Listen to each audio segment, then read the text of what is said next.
तो फाइनली आज की इस वीडियो में काफी लंबे समय के बाद आप लोगों की डिमांड पर मैं दो ऐसे फंड के बारे में बात करने वाला हूं जहां पर आप लमसम कर सकते हो। कब लमसम कर सकते हो? अगर इस वीक के अंदर कभी भी लगभग 1% या 1% के बाद जितनी भी गिरावट हो उसके बाद आप लमसम इन्वेस्टमेंट कर सकते हो। मतलब यहाँ पर हमारी तरफ से शर्त यह है कि भाई लगभग 1% की गिरावट होनी चाहिए या फिर 1% से ऊपर की जितनी गिरावट हो जाए तो उसके बाद आप लमसम इन्वेस्टमेंट कर सकते हो। उसके बाद थोड़ा सा हम बात करेंगे सोमवार को, क्योंकि आपको पता है कि भाई आज संडे है और आपको ये भी मालूम है कि सैटरडे और संडे को मार्केट बंद रहता है और उसके बाद जो मंडे आता है तो मंडे के लिए मार्केट बहुत ज्यादा इंपॉर्टेंट रहता है और वहां पर एक पूरे वीक का सिचुएशन समझ में आ जाता है कि इस पूरे वीक के अंदर मार्केट का सिचुएशन क्या रह सकता है, क्या हो सकता है।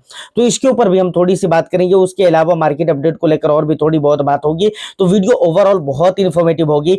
बस एक लाइक करके शेयर कर दीजिए और चैनल को अगर अभी तक आपने सब्सक्राइब नहीं किया है तो चैनल को भी जरूर सब्सक्राइब कर ले, क्योंकि आपको पता है कि भाई हम यहाँ पर सिर्फ कंटेंट नहीं देते हैं बल्कि आपके लिए हम विश्वास और भरोसा भी लेकर आते हैं। तो इसलिए आपके लिए जरूरी है कि भाई बी फाइनेंसर को आप ज्यादा से ज्यादा प्यार दे, सपोर्ट करें।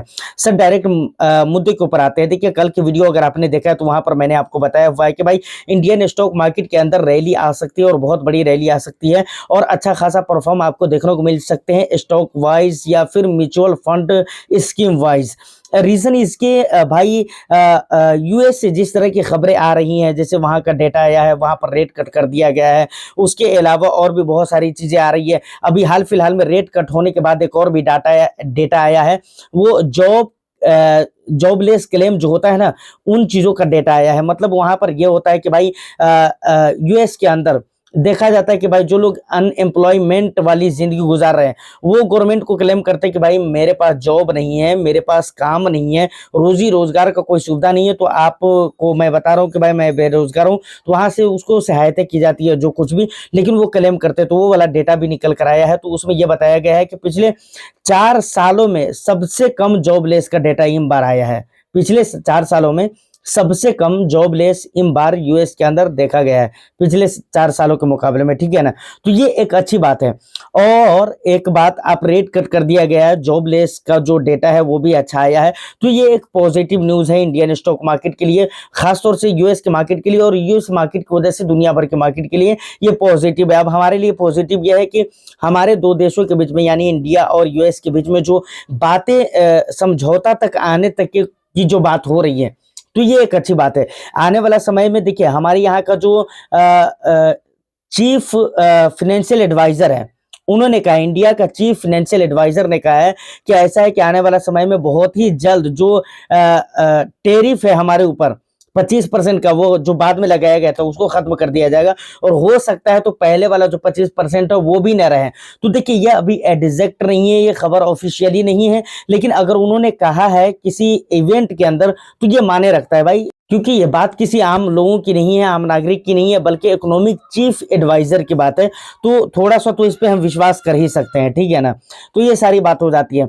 अब देखिए इसी हिसाब किताब से मार्केट भी रिएक्ट करेगा। बात करें अगर मंडे को, तो मार्केट डिपेंड करता है कि इस बीच में अगर कोई खबर खराब नहीं आती है तो ज्यादातर चांसेस यही है कि मार्केट उस हिसाब किताब से रिएक्ट करेगा जो लास्ट के 2-3 ट्रेडिंग सेशन में करे। यानी अगर गिरेगा भी तो बहुत ज्यादा गिरने के चांसेस ऐसा कुछ नजर नहीं आ रहा है फिलहाल, बल्कि मुझे तो ये लग रहा है कि मार्केट पॉजिटिव ही रहेगा। रीजन ये है कि भाई जो भी खबरें अभी यूएस की तरफ से आ रही है वो अच्छी निकल कर आ रही है। तो ये रीजन है जिसकी वजह से मैं बोल रहा हूँ। प्लस हमारे इंडिया की अगर बात करें तो इंडिया में ऑलरेडी सारी चीजें अच्छी चल रही हैं, तो इसमें कोई डरने और डराने वाली बात है नहीं, ठीक है। तो इसी तरह हिसाब किताब से मुझे लगता है कि मार्केट पॉजिटिव रहेगी, but this is not exact, okay. क्योंकि कोई नहीं कह सकता है एग्जैक्ट, इसके बारे में कोई नहीं कह सकता कि मार्केट आने वाला समय में कैसा रहेगा, ठीक है। ये सारी बातें हो गई।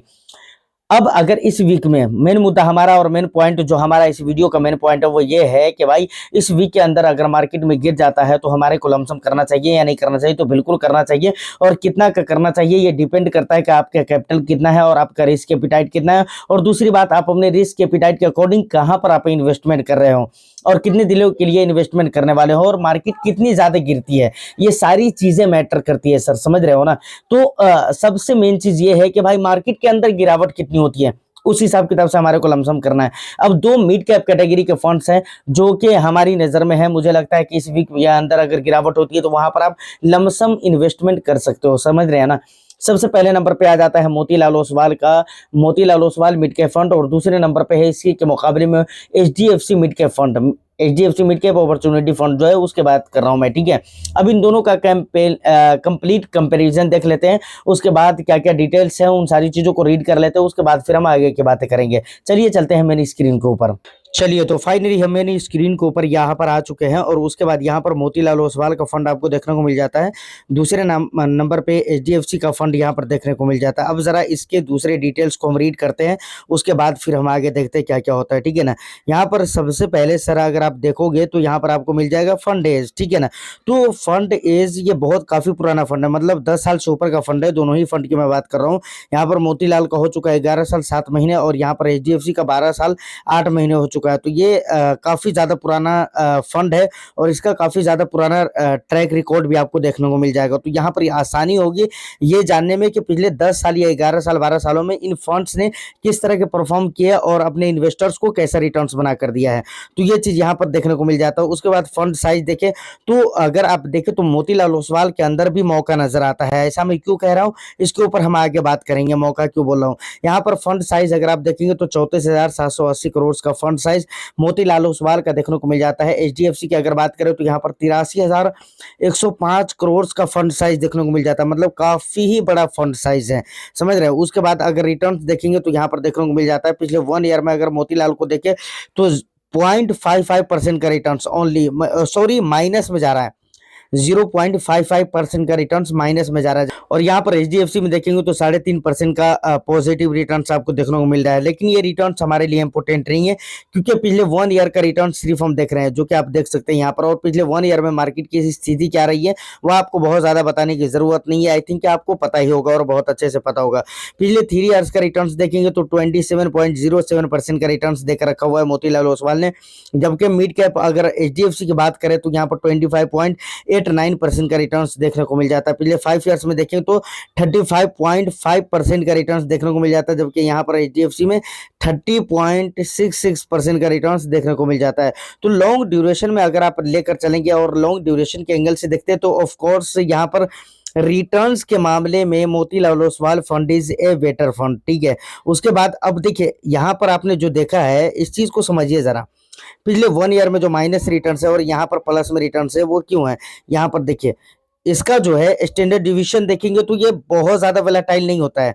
वोलेटिलिटी को देख लेता है ना स्टैंडर्ड डिवीजन, ये पता चलता है कि कोई भी फंड कितना ज्यादा वोलेटाइल होता है। तो वोलेटिलिटी जब मार्केट के अंदर आती है तो ये बहुत ज्यादा वोलेटाइल नहीं होता है, जबकि मोतीलाल ओसवाल काफी ज्यादा वोलेटाइल होता है, और इसीलिए इसका स्टैंडर्ड डिवीजन आपको यहाँ पर ज्यादा देखने को मिल रहा है, ठीक है। उसके बाद दूसरे भी रेशियोज है जो कि लगभग सेम ही सेम है, अल्फा में भी फर्क यहाँ पर देखने को मिल रहा है, ठीक है।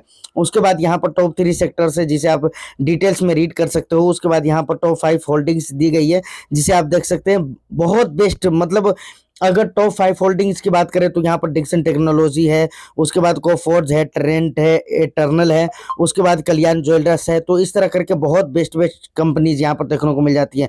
उसके बाद यहाँ पर देखेंगे तो मैंक्स फाइनेंशियल है, यहाँ पर बाल कृष्णा इंडस्ट्रीज है, उसके बाद कोफोर्ज है, यूए स्मॉल फाइनेंस बैंक है। इस तरह करके बहुत बेस्ट कंपनीज यहाँ पर भी देखने को मिल जाता है। अभी आपको पता होगा कुछ दिन पहले मोतीलाल ओसवाल के अंदर कल्याण ज्वेलर्स को लेकर थोड़ा प्रॉब्लम हुआ था, लेकिन अभी भी ये इसके स्टॉक होल्डिंग में है ही है, जहाँ पर 8.7% पैसे निवेश कर रहा है मोतीलाल ओसवाल मिड के फंड। अपने एवीएम का 8.7% पैसे कहाँ पर कल्याण ज्वेलर्स के अंदर निवेश कर रहा है। अब देखिए इक्विटी का पोर्शन अगर आप देखना चाहोगे ना सर,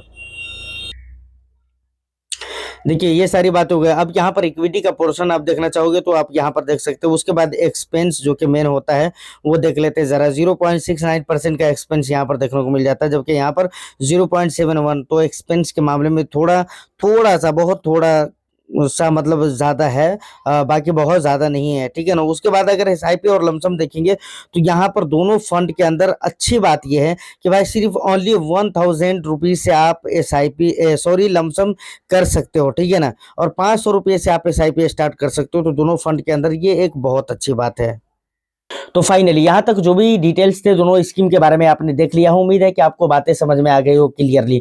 अब देखिए ये फंड की अगर मैं बात करूं तो मैंने कहा ना मोतीलाल ओसवाल के अंदर अपॉर्चुनिटी है। इसका ये मतलब है कि भाई यहाँ पर फंड साइज जो है बहुत छोटा भी नहीं है, जिसकी वजह से आप ये कह सके या फिर कोई भी बंदा ये सवाल उठा सके कि भाई लिक्विडिटी का प्रॉब्लम हो सकता है, ठीक है, और बहुत बड़ा भी नहीं है जिसकी वजह से आप ये कह सकते हो कि भाई यहाँ पर फंड का स्कीम का परफॉर्म खराब जा सकता है।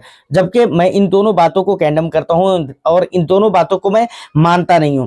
देखिए अगर जो बंदा ये सोचता है कि भाई फंड साइज अगर छोटा है वहां पर लिक्विडिटी का प्रॉब्लम होगा, तो मैं ये कहता हूं भाई लिक्विडिटी का प्रॉब्लम होता कब है, जब कोविड जैसे सिचुएशन क्रिएट होते हैं देश के अंदर, तब जाकर वो प्रॉब्लम आते हैं। या फिर नोटबंदी जैसे 2016 के अंदर आपने देखा था, तो या फिर 2008 वगैरह के अंदर जो क्रैशेस वगैरह थे, तो इस तरह के जब सिचुएशन क्रिएट होते हैं देश के अंदर ना, तब जाकर लिक्विडिटी का प्रॉब्लम होता है, क्योंकि वहां पर हर कोई सिर्फ सेल करने वाले होते हैं, खरीदने वाले नहीं होते।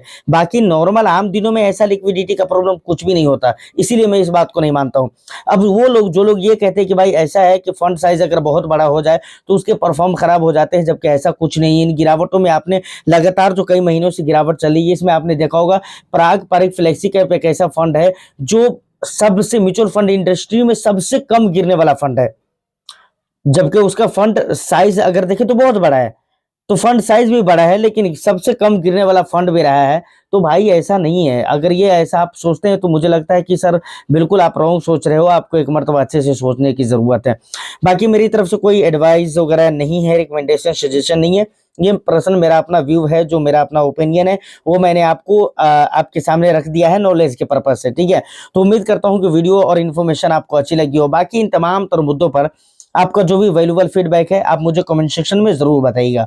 मैं फिर मिलता हूं किसी नेक्स्ट एंड इंटरेस्टिंग वीडियो में, लेकिन फिर से एक हम्बल रिक्वेस्ट वही करूंगा, वीडियो को लाइक करके शेयर कर दीजिए, चैनल को जरूर जरूर जरूर सब्सक्राइब कर लीजिए। All the best, thank you for watching.